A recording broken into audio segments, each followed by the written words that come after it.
as you can see, we've got 1, 2, 3, 4, 5 players with 5-star potential. We've got 2 with 4.5-star potential. And then we've got another 1, 2, 3, 4, 5, 6, 7, 8, 9 players with actual, 4+ potential.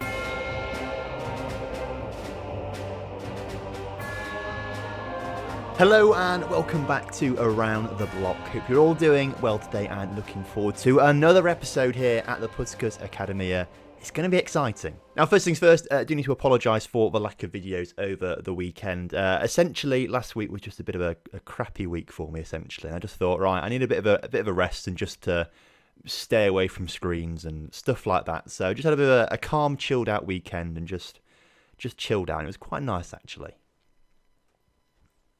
Anyway, what that meant was there was no videos for you over the weekend, which I do apologise for, but I just couldn't be arsed, really. I just wanted to take some time to just have a little break and sort of get away from it and not make subpar content for you over that weekend. Anyway, we're back now and we'll see how this week goes, sort of thing. We'll see how it goes. Because all of that and because of some cup games that have come up as well, we're only going to do one game in today's episode, but it's okay because it does mean we get to spend a bit more time talking about the team and the wonder kids that we might have at this club, because actually there's quite a lot of them. I'm sure many of you as well are also thinking about the challenge that I set you all last week to try and get 300 members into the TomFM Discord. We nearly got there. We got to 265, so not quite 300, but that is partly my fault because I didn't put the videos up on the weekend, which would have got a few more of you into there, so it's kind of my fault. But I'll tell you what, I think we've done a fantastic job getting so many people in there that we'll have a bonus video coming up for you at some point very soon. Maybe a double upload at the weekend or something like that. We can start to work something like that into the schedule. Anyway, the challenge this week is to get 2,000 likes across all videos. So if we put out 7 videos this week, that's what, just over 200 likes per video, something like that. So we can try and get 2,000 likes this week on videos. That would be mental. Again, hit 2,000 likes this week on videos and we'll have a bonus video out for you next week. But I mean, the more likes you get now, the easier going to be throughout the week. So may as well like the video now as well whilst you're here and subscribe if you're new to the channel. Anyway, as I was saying about all these wonder kids potentially at the squad, if we have a look at our team, right, and we filter it all by B team and under 19s and sort by potential, as you can see, we've got 1, 2, 3, 4, 5 players with 5-star potential. We've got 2 with 4.5-star potential, and then we've got another 1, 2, 3, 4, 5, 6, 7, 8, 9 players with actual, 4+ potential, and then you've got some more, potentially more 4-star potential. If everyone reaches their potential, we have got a amazing squad. If I highlight it all in blue, actually, it is a little bit easier to see as well, but look at it, it's just absolutely marvellous. The chap right at the top, Gabor Gaul, I think it's potentially how you pronounce his name, Gabor Gaul, or Gaul, like Louis van Gaal, something like that. I don't know, I'm not entirely sure. We'll call him Gaul for now, but he has been subject to a lot of bids over the transfer window, which we've been denying them all, of course, rejecting them all, but he has got a lot of potential. 17 years old, already 2-star current ability, got some really good attributes where they matter, so he could be the future of the club, I reckon. And on top of all of this, by the way, we have got our youth intake coming up very, very shortly. It says every year in March, so that'll probably be the next episode, the youth intake. And it says down here somewhere, we've got a golden generation coming through, so potentially even more 5-star players to come. So that is all fantastic news. It's even more evidence that we've come to the right club, and even more evidence than that is how we have been performing since we joined the club, and I tell you what, it's been bloody incredible. So remember, we joined the game here right at the bottom of this friendly game. We joined it for that friendly and played the friendly. Before that, their season went like this. Lots of red, lots of yellow, not really much green. Since we got involved, it now looks like this. I mean, ignore the friendlies because they don't matter too much, but look at this league form. Win, win, draw, win, win, win, win, win. Although 2 of them are on the Hungarian Cup. But still, we've done phenomenally well. So I think you guys were last here for that 3-0 win over MTK, which was absolutely brilliant. The next game we played was against Debrecen, which is potentially how I pronounce that name. I'm not entirely sure, but that's how I think it is. Byro and Falkus scored the goals in that game, which was great. We then had a 2-2 draw with Budapest Honda, which I was kind of a bit more expecting results to go more in this direction, draws and losses. But it was still a good game and a decent result because Budapest Honda are a decent side. Jan Gornek and Byro scored again in that game. Byro then got a brace in a game against Ujpest, so we won that 2-1, which was absolutely fantastic. And then we played, I suppose, 2 games actually against Ferovar FC. Now they are actually, I think they were second in the league when we played them in the cup, so I expect us to get battered in this essentially, but I think they played a backup team in both legs, which allowed us to win the Hungarian Cup fourth round, I should say. So we're now into the quarterfinals against a third division side, so that should be a routine win. But this was meant to be a really tough game, but I think they did play their kids in it. So we did win it 2-0 and 2-1 respectively, going through into the quarterfinals, as I said. We then played a team that I literally cannot pronounce whatsoever, Mezokovedze. I'm not entirely sure. I won't try and butcher it too much, but we beat them, which was fantastic stuff. We beat them 3-1, sorry, with Roos, Biro and Tusi scoring the goals in that one.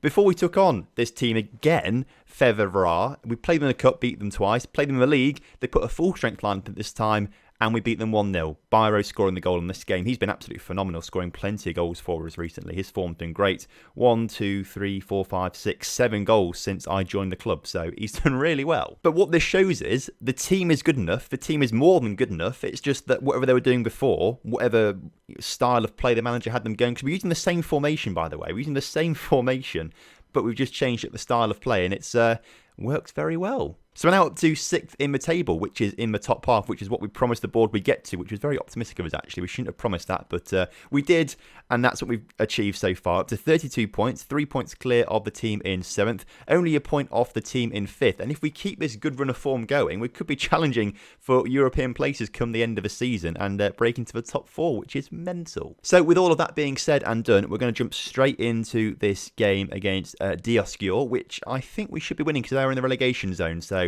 judging on the form we've had recently, it should be a routine win. So Kiss is in goal as per usual, and we've got this back line of Antovski, Roos, Gornek, and then Farkas. Now, actually, there's 2 people called Farkas in the team, which is a little bit confusing. This Farkas is more of a right-back kind of Farkas, and he's not that great, but it's because our first choice right-back, Gita, is currently injured for another 4 weeks or so with a twisted ankle, which isn't brilliant.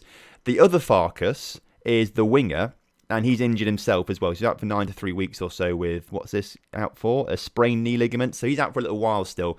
But confusingly, also called Farkas, also plays on the right-hand side, but he is our right winger. So that's the kind of, I don't know, variation we can have there. But that's Eric Farkas, and then the right back is called Daniel Farkas. Unfortunately, they're not brothers. They just have the same surname because this guy's a regen, so isn't actually a real person. But we do have Georgievich and Dardi in the middle today, the other usual starting CDM. If we can find him, unless that is him. Is that him? It is him. I think they're just playing the wrong roles for some reason. I didn't mean that. I meant to swap those 2 over. Okay, so Dardi and Georgievich are in the middle. That's why I didn't think it was a normal guy, because he wasn't the full green Segundo Volante there. But there's the 2 starting CDMs, the 2 best players in the team. They're playing well. Kalmar's played very well on the left wing for us. Tusi's been great through the middle. And of course, Biro has been scoring plenty of goals. Cortez, who asked for a bit of game time last episode, he has been getting it, but keeps getting injured in the games. So that's not great. We might look to sell him at the end of the season if he keeps getting injured all the time. So it's probably a little bit confusing for you because obviously you've not been here for a good few days. Neither have I, actually, if I'm honest with you. So it's trying to learn some of these player names again and things like that. But let's head into this game, and fingers crossed it all works out well for us against Diosgyör. So then, kickoff is upon us here today. You love to see it. Puskas Academy versus Diosgyör. I'm expecting 2 or 3 goals from us today. I'm also having a bit of trouble seeing the screen as well, which isn't great actually. I was in the shower before I started recording, which is why my hair probably looks a bit wet. And I got some shampoo in my eye, and I can't really see out its eye very well. It actually really hurts. So I might start crying at some point, but it's not because I'm so in love with Puskas Academy. It's because my eye really hurts. And whilst I was trying not to cry, loads there, we did just go and score a goal. Biro gets on the end of a corner and extends his scoring streak there completely unmarked. Steena's corner just goes right onto his right foot, and he just puts it in the back of the net. You love to see it. The first goal of the game as well. Gornek now getting on the end of a free kick as well, putting it just over the bar. But we seem to be pretty decent from set pieces as we move up to 5th in the table as it stands right now. The team we've just overtaken, Kabosvar, they are currently drawing with ZTE. I'm not sure what that stands for, but they're currently 3rd in the table as Bence Biro scores his 2nd of the game. Apparently that was a memorable one that won't be forgotten easily, it says in the commentary down there. So we'll watch the replay of this one. This better be a decent goal. By the way, I love the kit as well. The kit is really nice, I feel. I know it's like just a randomly generated one, but it's a really nice kit, I think, as from the edge of the area, it shoots, and it's not that memorable, really. The keeper just doesn't really do much with it. Should have saved it, but we'll take the goal. So 2-0 up in 25 minutes. They've only had 1 shot in those 25 minutes as well, so we're doing a a very good job so far. Daniel Farkas on the ball, the temporary right back, making his way down the right-hand side, but the ball makes its way into the middle of the pitch as Tusi and Georgievich play with each other out towards Antovski. Antovski to put the ball back into Tusi, Georgievich, whatever he's called, Antovski. Oh, we get tackled in the end, and we're going to finally see an attack from Dioscure maybe as they look to bring it forward. Popper on the ball has been brought down. It's a foul. Or not a foul. Apparently the match continues. Okay, fair enough. Roos on the ball into Dardy. Back into Georgievich. He puts it up towards Bence. Bence on a hat-trick. Wins the ball. Shoots. Scores. Gets his hat-trick. His 15th of the season. What a man. What a man. We've already got a hero here at the club. When him and Chitigel combine next season, that's going to be a real force. An absolute force of nature, I reckon, as that's a great ball over the top. Bence just using his pace there to get in front. Putting it into the bottom corner. What a goal. So I said I wanted 2 or 3 goals here today. Inside of half an hour, we've already got 3 goals. So let's try and get 5 or 6 now, lads. 5 or 6 goals, please. Steiner on the ball for us right now, looking to bring it down the right-hand side of the pitch a little bit. Can he get it out wide? No, he gets tackled, but wins possession back in towards Kalmar. And Kalmar now getting involved in the scoring action too. 4-0 before half-time. You love to see it, ladies and gentlemen. The TomFM effect. We've turned this team around to the point where I didn't think we'd be anywhere near like European football this season. But if we can actually just keep this winning run going, or undefeated run going, because we'd never draw in the middle of all this as well, we might be in shouts for European football. How far away are we? We're currently on 35 points. It looks like the other team, Kazov, what they're called, they're winning against ZTE. But we're then only 3 points behind Ferivar, who are in... We are fighting for Europe this season now, lads. I've decided we are fighting for Europe. I think I might take some of this time to introduce you to 1 or 2 youngsters that I've sort of promoted from the B team and under 19 team so far. What we'll have a look at is the tactics in a second, just to see what happens here. Can we get the possession back? No, we lose possession. Dioscure still coming forward. Let's not concede. We want a clean sheet, and hits the crossbar going out for a goal kick there. That was very, very close as ZT have equalised there, so we move back up to 5th in the table. I want to introduce you to Attila Horvath. He is a striker with 5 stars potential and 2.5 stars of current ability, lurking in the under-19 squad he was actually. And he's made his way onto the bench recently because Cortez keeps getting himself injured as Dioscure have just scored a goal. You hate to see that. We'll bring Horvath on very quickly, confirm that sub, and watch this goal go in. It's from a corner. Oh, you hate to see it. What a terrible goal to concede. Oh, Roos that heads it against the head of Popper and it just bounced in the back of the net. That was a bit of a rubbish goal to concede there. But Horvath comes on as the other striker. And I also want to bring on Pal Iles. Now, I'm not sure if we've spoken about him or not. I can't quite remember. But again, a young fullback on the right-hand side with very good potential as well. 2.5 stars of current ability. If he reaches that potential, he'd be a fantastic player. So we'll bring him on for Farkas to see how he does for the rest of the game, the youngster. Now, if we can just get another goal or 2, that would make me happy, because I wanted 5 or 6 after we got those 2 or 3 that I said I wanted earlier on. And I think we can do it. If Horvath can get a goal himself, that'd be fantastic. He's been playing well when he does come on as a substitute. Kalmar shoots, hits the post, bounces back across the net. And how is that not going in the back of the net? Horvath loses possession.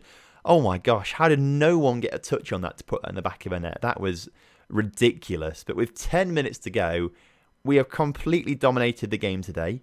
I'll say that actually. If you look at the stats, sorry, Dioscure have really got themselves back into the game in the second half. They only had 1 shot, I think, in the first half, and they've must have controlled the second half. I don't think we've really had much chances in the second half at all. But a tale of 2 halves, perhaps.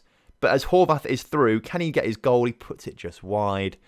Luckily, we got the business done in the first half, and that was enough to be done. Anyway, as the clock ticks down, that is going to be that. A 4-1 victory, up to 5th in the table, only 3 points off European places, although MTK and this team, Ferrover, still have a game in hand, but I presume they're playing against each other. Although saying that, Ferencváros and Haladas also have games in hand. So they're all playing each other in some fashion.